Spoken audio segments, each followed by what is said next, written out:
Hi friends, பச்சைப்பயிறு தோசை எப்படி இருக்குன்னு பார்க்கலாமா? 2 டம்ளர் அரிசிக்கு 2 டம்ளர் பாசிப்பருப்புக்கு 1 டம்ளர் அரிசி போட்டுக்கணும். பச்சை மிளகா 2, இஞ்சி போட்டு நைஸாக அரைச்சி எடுத்துக்கணும். அரைச்சி எடுத்துக்கப்புறம் உப்பு போட்டுக்கலாம், தேவையான அளவு போட்டுட்டு கல்லை சூடு பண்ணிக்கலாம். சூடு பண்ணோன்னே மாவு கல் காஞ்சோடனே தோசை மாவு ஊற்றி நமக்கு எவ்வளோ மெலிசாக திரட்ட முடியுமோ அவ்வளோ மெலிசாக திரட்டிக்கலாம். ஃப்ரெண்ட்ஸ், எப்படி இருக்குன்னு பாருங்கள். மெலிசாக நல்லா மொறுன்னு இருக்கும் பாருங்கள். நல்லா மெலிசாக ஊற்றிட்டு அடுப்பு சிம்மிலே வச்சு ஒரு 1 மினிட்ஸ் அப்படியே விட்டோம்னா மொறுன்னு ஆகிடும்.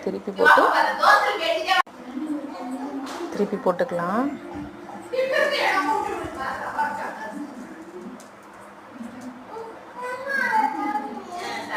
அவ்வளோதான், தோசை ரெடி. இதோட கார சட்னி வச்சு சாப்பிட்டோம்னா டேஸ்ட்டாக இருக்கும். எப்படி இருக்குன்னு பார்த்து சொல்லுங்கள்.